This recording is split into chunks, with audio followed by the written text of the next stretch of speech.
Welcome back to the Airborne Podcast. I'm your host, Ajit. I got a special guest on the channel today. I'm going to let you introduce yourself. What's up, everyone? This is Prab from the Waraich Report. How's it going? I appreciate you for coming on the channel and giving me a little bit of your time. Thank you for having me. 100%. For everyone that's watching this, make sure you like and subscribe to his channel. He has amazing Raptors content. And even me, I'm a big fan of his. And I'm happy that he's here and giving me some of his time. But there was some news that came out a little while ago about some trade scenarios for Pascal Siakam. And some of the teams that were very enamored by him were the Clippers, the Sacramento Kings, and the Golden State Warriors. Now, those are teams that have a lot of young talent, specifically Sacramento and Golden State. Clippers, I mean, we can talk about them after. But I really did want to get your thoughts on that. If you'd want to, I know Sacramento's desperate to make the playoffs. I don't think they made the playoffs since 2006. And for them, Golden State and the Clippers, they have higher ambitions. They want to make it, they want to become a title contender. But with the Kings, they're more desperate to get an all-star caliber player to get to the playoffs. So I want to hear what you got to say about those teams and which teams you're intrigued by in terms of our return if we do end up trading Pascal Siakam. So first, I want to talk about the Sacramento Kings, because here's the thing. You're not dealing with the smartest general managers management when you're talking about the Sacramento Kings. They've made a lot of questionable decisions. Obviously, one of the biggest ones being passing on Luka Doncic. Obviously, we'll leave that for another time. That's obviously been in talks forever now, it seems like. But they made a lot of questionable decisions, right? With their draft choices, with their free agent signings. So it's not the smartest of, let's be honest, smartest of management in the NBA. So if there's one team out there where you can extract a lot more from, extract a lot more, get them to give up more players, more assets, I think it's the Sacramento Kings. I think in terms of what you would give up with them or what you would want from them, that's definitely questionable. So I'll pass that question over to you, and then I'm going to give you my take of what I would want from the Sacramento Kings and what you think of the Sacramento Kings. I do think the Sacramento Kings have some intriguing pieces that we could use, especially I know we talked about this on your channel, but the Goran Dragic situation, if he goes out, then we have an extra guard position. Buddy Hield would fit perfectly into that as one of those pieces we get back in return. But I'm really intrigued by their rookie, and I always had an eye for him in terms of raw talent and him being a menace on the defensive end. But Davion Mitchell is definitely a piece I think would come back in that deal. And I would definitely agree with you on that. But I'm more intrigued by what Golden State has to offer, because they got last year's number 2 pick in Wiseman, who's a solid center, big enough to deal with Embiid and those type of bigs, and Jokic. And then you get a salary filler in Andrew Wiggins, more than likely. He's from Canada. He's from Vaughan and, Toronto. So I feel like that would be a nice, return. And then you got Jonathan Kuminga and Moses Moody. Jonathan Kuminga is killing it right now in the Summer League. And Moses Moody is also a really nice shooter, a young asset we can get in return. And I feel like Golden State is desperate to get that 4th player on their team that's an all-star caliber. And the last time Pascal was able to thrive was when he was a 3rd option. And with Clay and Steph being able to spread the floor as much as they do, I feel like that's a perfect fit for him. Here's the question. Was he a 3rd option or was he the 2nd option now? Because there's a lot of people that think Kyle Lowry was the 2nd option. I think he was the 2nd option ahead of Kyle Lowry. Kyle Lowry was more of like that facilitating role that kind of got everyone involved. What do you think? What do you think Pascal was the 2nd or 3rd? It's a hot topic because a lot of people still debate it till this day. I think during the regular season, Pascal was a 2nd option. But I think when it came to the playoffs, when the games mattered the most, Kyle Lowry definitely was a factor. And the biggest emphasis was Game 6. He got blocked in Game 5 by Draymond. Didn't let it affect him. And then he came out, scored 11 straight points for the Raptors to set the tone for them to eventually hold the Larry O'Brien trophy. Absolutely. You know what? That's a debate we can have on for hours if we wanted. But let's talk about the Golden State Warriors. Now, obviously, Golden State Warriors, as you've touched upon, Jonathan Kuminga, Moses Moody, who I'm surprised fell to them at I believe it was the 14th spot. He is projected to go top 10, top 12. But they got 2 really nice young pieces in there. They obviously can join future first-round picks. They've got James Wiseman. I'm not particularly high on excuse me, I was going to say Anthony Davis. I'm not particularly high on Wiggins, though. Andrew Wiggins, personally, I'm not high on, because go back to a year before the Warriors acquired him. Everyone was saying he's a bust. Now, it's because he's on the Warriors. Everyone is saying, you know what, he's a great player. Plus the salary is what bothers me about Andrew Wiggins as well. Personally, I wouldn't want Andrew Wiggins. Obviously, he would most likely be a piece we'd have to acquire because we have to match salaries, but personally, I do like some of the pieces they have. They have a lot of intriguing young pieces. James Wiseman, as you mentioned, we get our 7-foot center. Obviously Precious Achiuwa has been killing it in the summer league, but you can never have too many potential centers, right? So I definitely do think the Warriors have a lot of pieces they can throw away. The question is, would they? Which is why I think the Sacramento Kings are a little bit easier to trade with, because they don't have the smartest of management. We know the Warriors are a really smart management, and they're not just going to give away all of those pieces in one trade. So that's the one thing. Like, initially, before they actually selected the players, they were willing to part away with those two picks, and then Wiseman and Wiggins. But the way they're performing now, I don't know if they'll part with both.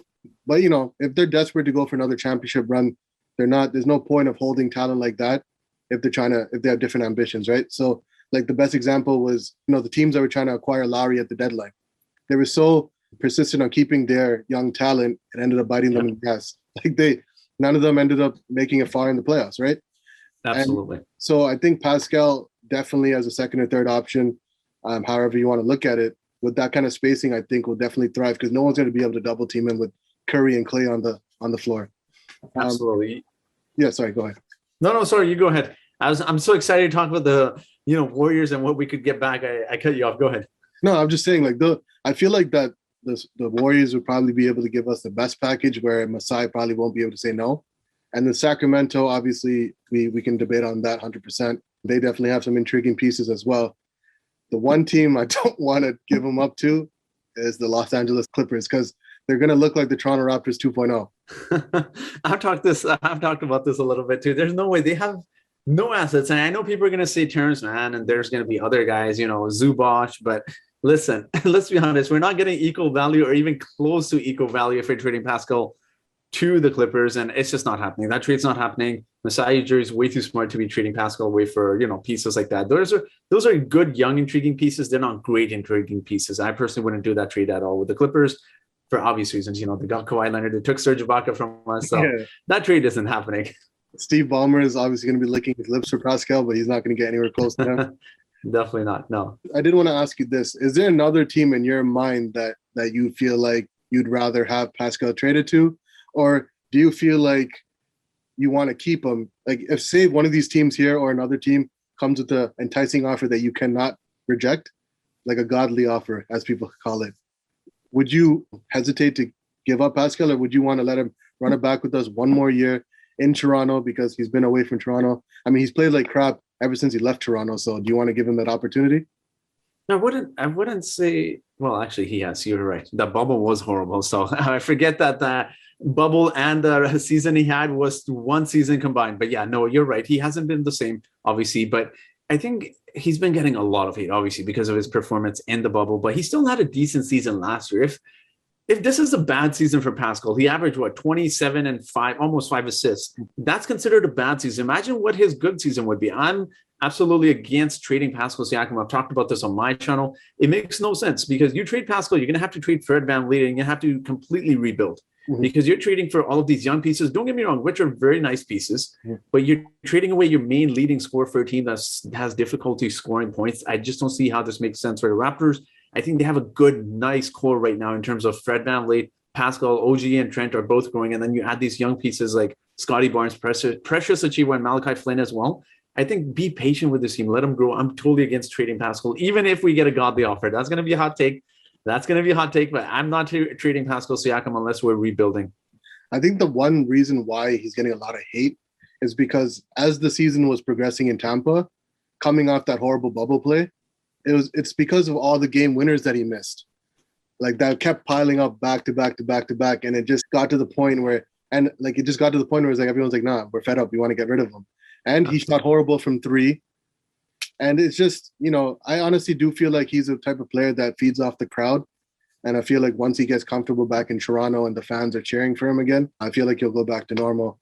And with OG taking another step, Fred VanVleet being there, if the team's fully healthy, I think we could kind of maybe sniff the playoffs. I mean, that's kind of optimistic, but some people said 5 seed. I'm saying we'll be lucky if we make the 8th. No, I'm still going top 5 seed, but no, I'm against trading Pascal Siakam. Absolutely.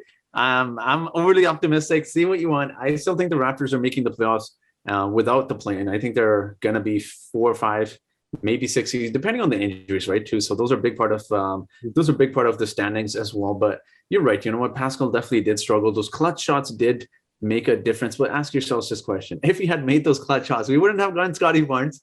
What was the 4 or 5 clutch shot he missed? We would have been 7th position. We would have been playing. I don't remember the standings, but Brooklyn or I believe Milwaukee in the first round. So was it really worth it? Masai Ujiri has came out and said that himself. That playing for what, you know? So I think ultimately, look, it sucks, but it was a blessing in disguise. We got a 4th overall pick.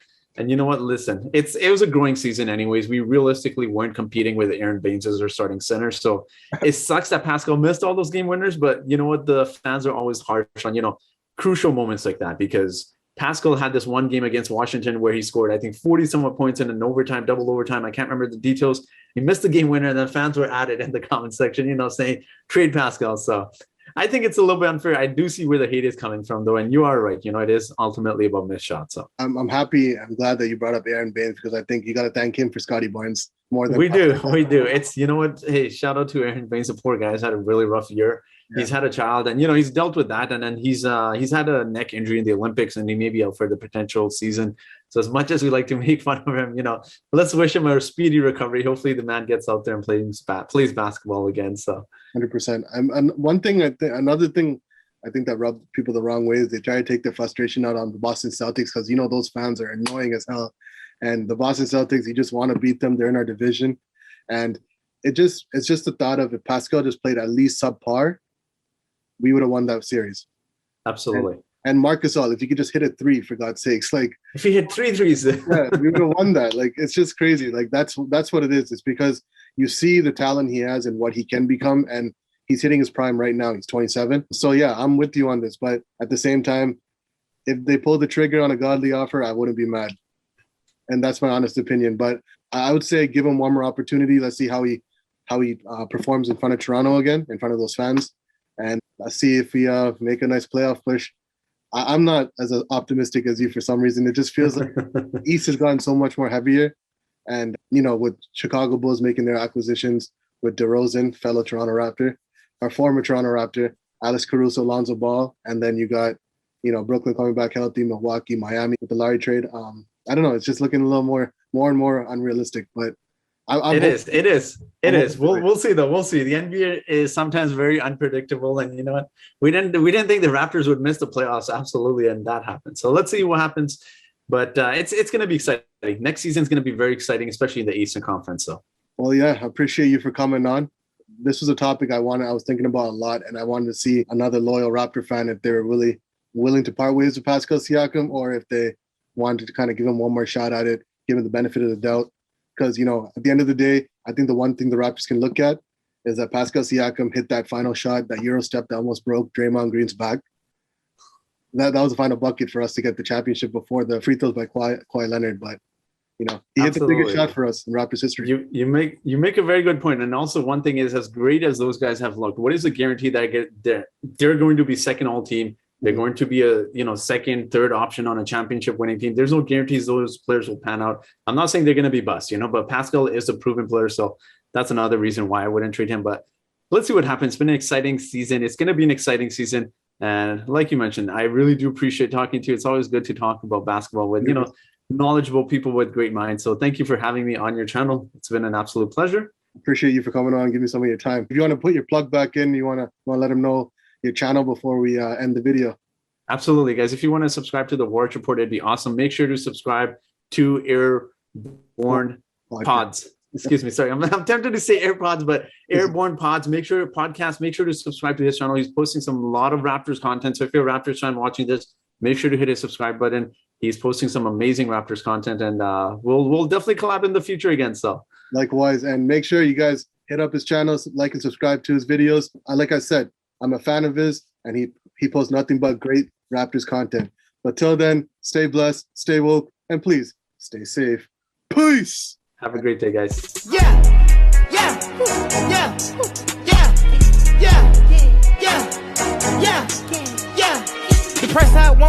all you gon' need.